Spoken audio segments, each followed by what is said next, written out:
Now, on Enough Said, with K-Fans Dan Barrero and Justin Guard. Enough Said. Dozier drives one to left field. It is lifted, and it is gone. A home run for Brian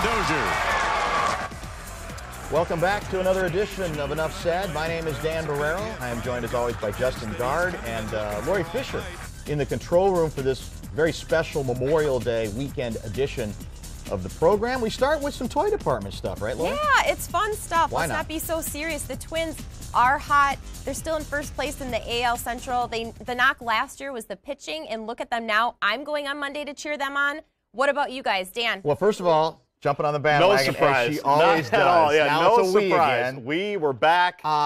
Did Lori say the pitching was a problem last year? I think everything so was a problem. the hitting, so was the defense. It was awful. I think I added it up correctly. Over the last 5 years, we've almost lost 500 games. And that was with 1 year that was 2 years ago that was actually okay. Yep. And so I think for all of us who are trying to figure out how real this is, there's a certain amount of being refreshed by it, even if it turns out not to be very real, because by now they have generally been utterly and completely irrelevant. And you forget how much we've been pounded into submission the last 5 years, where the spring is meaningless. And the spring's meaningless here because our hockey team's already out and the basketball team's never in. They're never in postseason. it. Yes. So the idea that you could have some relevance here, I think, no matter how long it does or doesn't last, is refreshing, right? If nothing else. We're always trying to just shorten the gap before football starts. That's it. Not for everybody, because there's some ball people in this town, and when the Twins are good, they're probably a very strong number 2 in terms of interest after the Vikings. But it's not that just they're winning. It's that even the rare occasion now when they lose, it's not the sloppy stuff that we were dealing with for the last 5 years. It's not awful pitching where you're giving up home runs all over the place. It's not all the follies in the field. For the most part, it's been pretty clean. Even when the pitching hasn't been great, besides the first 1 or 2, besides Santana, who's been great, Barrios, who's been very good in his 3 starts, great in 2, okay in 1, but still got the win. The other guys, it hasn't really spiraled out of control. They haven't had a lot of messiness that they've had the last 5 years. So it's fun to watch. No, it is. And, as you mentioned, you look at it and you go, it's not a great record. It's a great record compared to what we've had. It's a solid record in what looks to be like a very weak division. Mediocre division, we think. Because Cleveland has just decided not to join the fray, at least not yet, even though they're clearly the best team. But if you look at it and you go, how are they doing it? Because offensively, they haven't really been great, if you look at the numbers. They basically have 1.5 pitchers. And the half is Barrios, and he's only had 3 starts, and he looks very good. And what does it come back to? I think you've nailed it. I think it's the orderliness of a legitimate defense, once again, that is making everything else look a little better than it was, as opposed to in the past, that defense made the pitching look even worse than it was. And, by the way, that was pretty bad on its own. It didn't need that help. And that's the thing that you're seeing almost every day. They're making almost every play that they're supposed to make. You're right. And they're making a few other spectacular plays as well. Now, we all know they got to get another pitcher. Yes, I think if they want to be a contender. Be serious about but let's do baby steps here. They've been so bad for so long. Just keep us interested through the 4th of July. And they've done it amazingly without any help from Glenn Perkins. That might be the biggest shock of all. Let's talk Vikings. Quarterback Teddy Bridgewater takes to the field during OTAs. The team is missing Coach Zimmer, who is recovering from eye surgery again. But Michael Floyd, he's here now. Take a listen. Well, I think I know a lot of guys enough on this team that, they welcome me in with excitement and joy and ready to get to work. Floyd is actually staying with Vikings tight end Kyle Rudolph and his family. The two were college roommates at Notre Dame. Justin. Not a smart move by Floyd because Kyle just had twins, and I think they're less than 6 months old. If you really want to prepare yourself for an NFL season, you don't hang out with twins that aren't yours. That's just my opinion. Could be true. But all of that aside, I'm sure they're welcoming him in because they need him. The compound's probably big enough where he can go to some think he's got a guest wing? Yeah, he doesn't even need He's probably right. He's had had a couple of nice contracts. You're right. And I'm guessing at some point he'll probably move out and find his own place. But on the Floyd thing, of course they're welcoming him in. They need him. They need as many weapons as they can get on this offense, right? When you think about how bad the offense has been the last couple of years, even when they had Adrian Peterson at full strength, now he's gone. They're trying to revamp the offense on the fly, so it makes a lot of sense. Now, on the Zimmer thing, I know we're going to get to that. I was around the Jerry Kill situation fairly closely when he had a couple of different leaves of absences. And I'm not going to say that it's going along the same track, but there are some warning signs to me a little bit that these guys at some point have to be basically thrown out the door, and that's what Zimmer even admitted. I'm being thrown out the door, and he's really not even disconnecting all that much. The only difference now is he's in Kentucky, the team's here in Eden Prairie, and he's still texting and talking more than anybody knows with all these people. Not that it's going to end the same way, but at some point, man, this leave of absence has to be a leave of absence, or what's the point? With you. I don't understand why it's this difficult for him. I know he thinks, well, that's me. Yeah, and that was Jerry's problem, too. I come from. That was Jerry's biggest problem, too. And somebody needs to say to him, and I think the team is trying, because he was ordered out. But he's ordered out, and then we find out he's looking at tape every day. He's breaking stuff down, and you say to yourself, do you get it? Right. That it's not necessarily true that the more you work, the better you're going to be. There's a point, particularly when you have a health issue that might get in the way of your ability to coach the team if it doesn't get under control, that you have to figure it out on your own, that you shouldn't have to be forced to it. And this is an ongoing story. Yes. And it's one I never thought we'd be talking about 3 years into his tenure.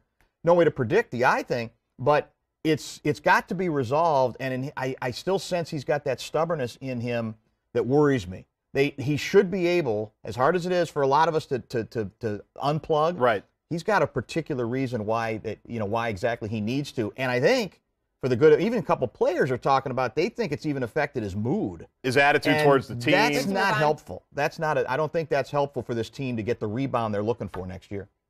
We're going to stay on football, but talk about some exciting changes. I think exciting. Celebrating good times on the field. The NFL is relaxing its rules when it comes to touchdowns. This season, players can use the ball as a prop, go to the ground, and celebrate with fellow players. There's a few other rule changes as well. Dan, what do you think?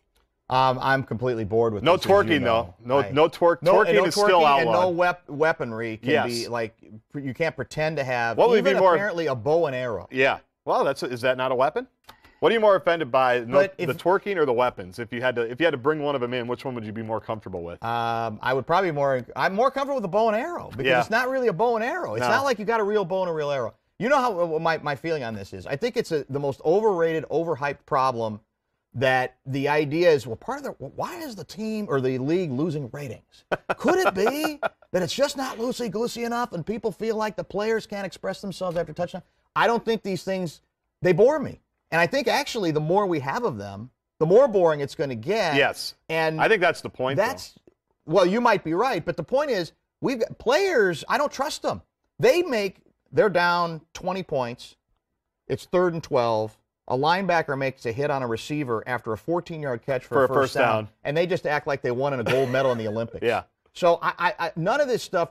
Be creative during the play. Be creative before the play. Whatever. That's, to me, the way to be creative. This other stuff, to me, is overhyped. I don't understand why we're that consumed with letting the players express themselves after the play. It's the no fun league. That's why. Because everybody likes to pound on the NFL for not being fun and taking everything out. It's just too easy. 2 concessions I would like made. Okay. Number one, no penalty for anything, basically. But if they do something offensive, you could fine them after the game. Because I don't like that a game maybe could be decided on a 15-yard penalty because some ref decided that something was maybe a little bit more offensive. You're forcing the refs to make interpretations. Yes. You're exactly right. So I would say let's just let them do whatever, and then on Monday the league can review all the stupid celebrations and they can levy out some fines if they want to. Secondly, let them do whatever they want for an end zone celebration. However, if you celebrate a first down catch by doing the first down, or you give up a first down and do some kind of throat slash, then you're kicked out of the game and you can't play for the rest of the month. I got no problem with that. End it's aggressive. It's a little bit rash. I might be overreacting, but end zone stuff I've always been okay with. But it's the stuff, like you said, in between the hedges, so to speak, that just is so over the top for me. But how often, do you really think the ratings are going to be helped by they're going to let wide receivers do more snow angels? They'll get more viral videos, though. They'll get more tweets. They'll get more snaps. They'll get more Instas. That we'll get to see that a lot more, and that's really what they want. I like the sharp.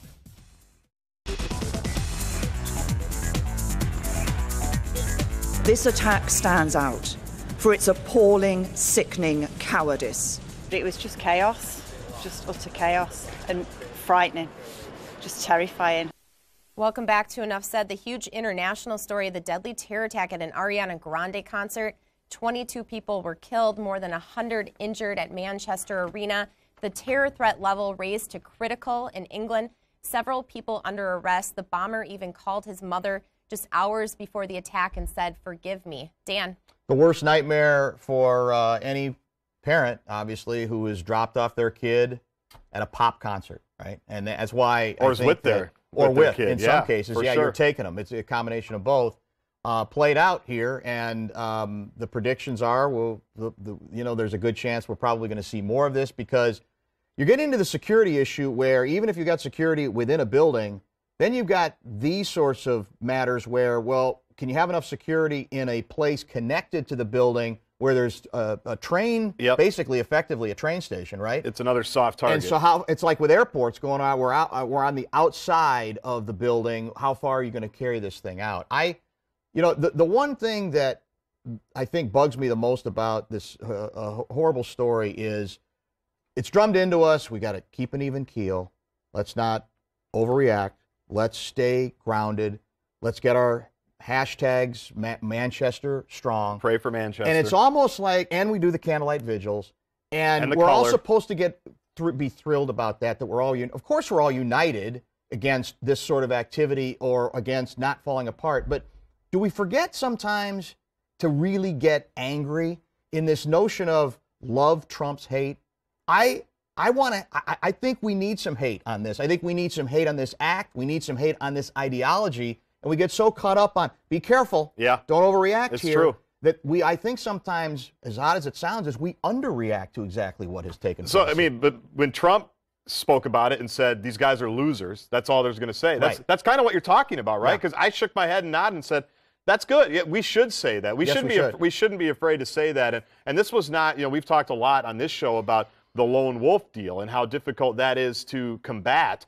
And this does not appear to be a lone wolf situation at all. This appears to be one of those scenarios where it's a small group of people. They're either radicalized at home or they go somewhere to be radicalized. And it sounds like he spent some time in Syria before coming back. And then they just kind of reinforce each other and make these dastardly plans, right? That's what it sounds like. Well, I don't think we have to apologize for anger here and hating this ideology. And what's even sadder is it appears there's media reporting suggesting that a mosque he had attended reported him because the imam had, after a sermon that was anti-terror, this guy confronted them. They did what we all say, well, that's what the mosques need to do. They did that. And in this case, the system itself failed. His dad took his when passport there were lots for a of while. warning signs. Exactly. His dad took his passport. Correct. Think about that. Next topic, President Trump takes his first foreign trip since becoming president. He also sent his $4 trillion budget to Congress, and the Russia probe continues. Dan.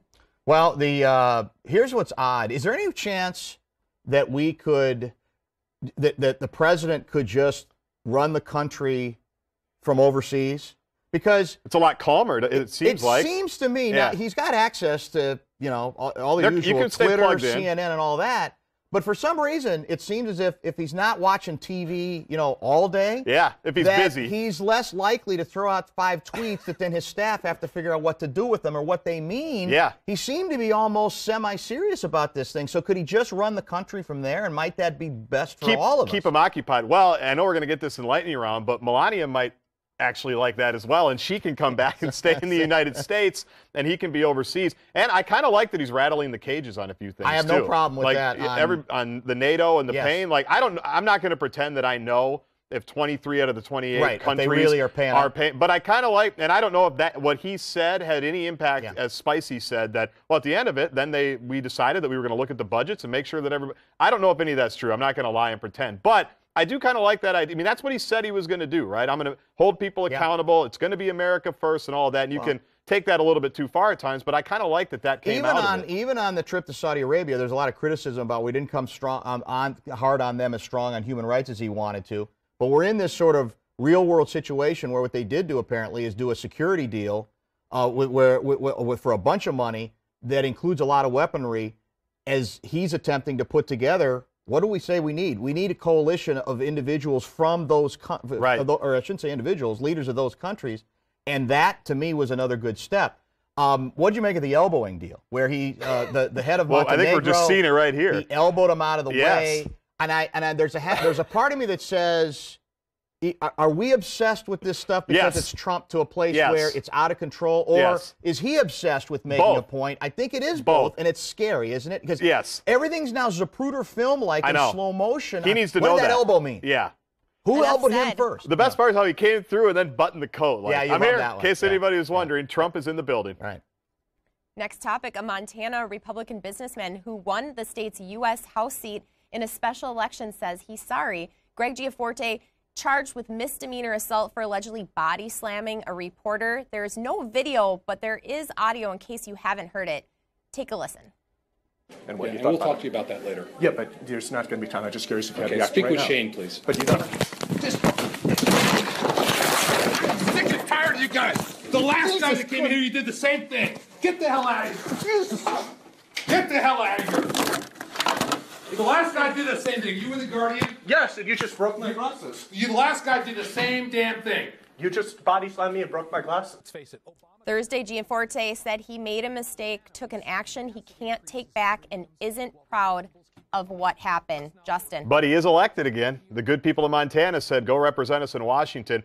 Watching these videos, I love that there's a lot to unpack here, but just on the surface, if you're a representative in Montana, you can just wear a shirt like I'm wearing right now, and it doesn't matter. There's no suit, there's no ties. Hey, we're Montana people. All right, we're hanging out here. We're hanging out here in the mountains. While I agree that if you get we're the deplorables. No, I didn't say that. No, you I said know. that. Well, I'm being sarcastic. If it's tough for you to take hard questions and get yelled at and maybe get pushed, I agree with the people that say politics probably isn't for you. However, I am starting to empathize a little bit with some of these politicians where they are in a no-win.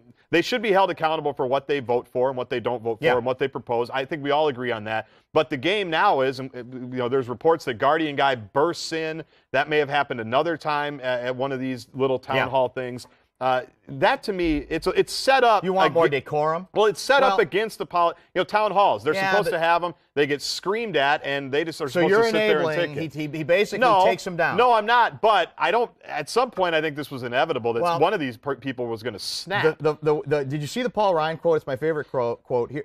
There's no time where a physical altercation should occur with the press or just between human beings, which I love. The connotation there of, well, the press, they really aren't human. I actually think that's kind of funny. Some people we're a very sensitive business, I thought, overreacted to that. True. But look, I mean, there's limits, though. By the way, he won because almost everybody voted. The voting had already 8 been months done. early. Do you see some of the video? Like, they basically just have like a little Kleenex box as their ballot. That's in Montana. true. It was weird. It is very strange. It didn't look that sophisticated. But the other blunder, though, was, and this to me is, he apologized for what he did, but he didn't apologize for the fact that his staff, in trying to cover up for him, lied. They invented a sequence of events that some other reporters, including 2 from Fox, said it didn't happen that way. You're right. No, he did not put a hand on, what's the name of the It sounds like Giancarlo, but it's not Giancarlo. Yeah, whatever it is. Yeah. And so to me, that's the other tentacle of this is maybe because that's being done in Washington a lot, they felt like they had this cover for their guy, but they made it up. They lied about the event. Now, do we know about what happened behind the scenes, and could there have been a more professional way? We don't know. There's 100 things we don't know. Maybe he's also this guy's avoided these reporters for too long. It's possible, for sure. And so the game becomes, all right, I'm going to force it a little bit, but you're never going to win, I don't think, confronting it the way he did and trying to beat the crap out of him. I'm not sure that's going to work, especially if when your staff lies about what the sequence after it happened. And when the recorder's down there, the audio is going to be picked up, right? If right. There's a recording. Yeah, there's no video.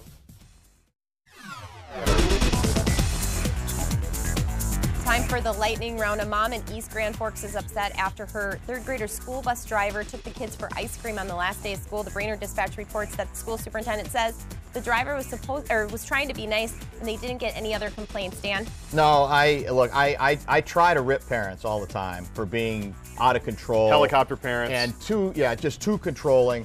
But in this case, you got to do it. You can't do what the bus driver did. We all agree his intentions were great. Great idea. But you can't. And I don't even say it's this day and age. I think in any day and age, the idea is you got to let people in on whatever you're attempting to do. And now there's a million new reasons, including allergy issues, that I think have gotten worse. A little surprising they haven't gotten complaints about this in the past.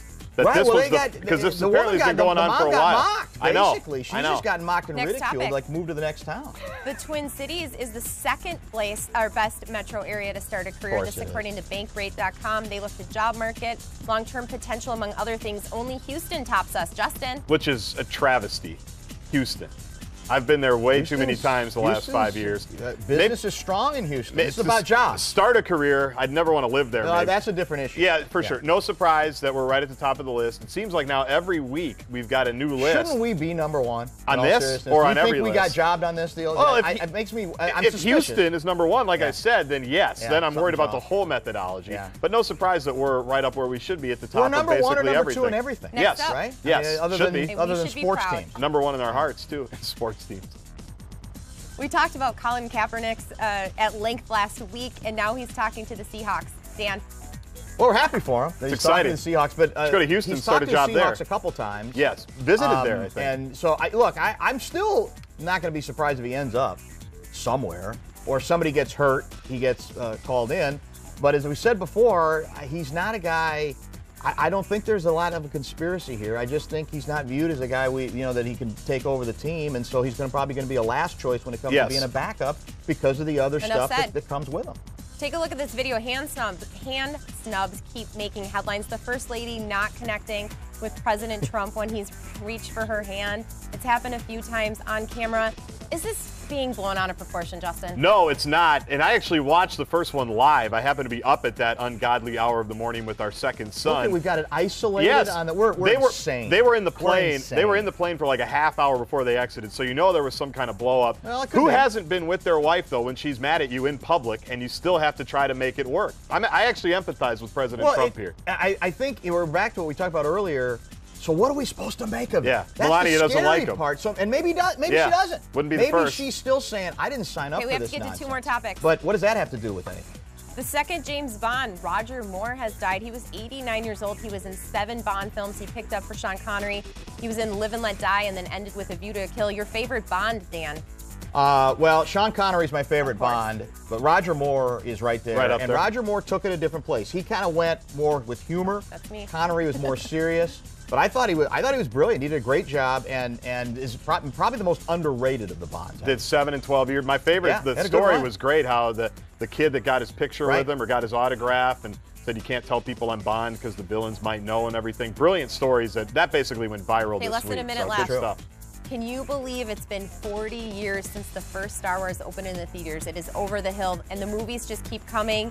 You have the Jedi, the droids, the lightsabers, Darth Vader, it doesn't go away, bed sheets. Star Wars is still everywhere, even after 40 years, guys. I'm going to have to change my address because not only have I never seen it. It's ridiculous. I can't. It's not ridiculous. We're shaming but you. Now this is a Star Wars, public shaming? Star Wars shaming. So if I gave you a high five about we would miss it, I haven't seen it. You've seen Star Wars. You're big. 2. Actually, it's 4, but it's the second there's one that was too many. made. I think that one's better than now. There's 1. too many. We've gone back to the well too many. That happens. How many Star Wars do we need? But at least give it a shot. It's not going to hurt you. Don't be so stubborn. Maybe tonight. Maybe right now.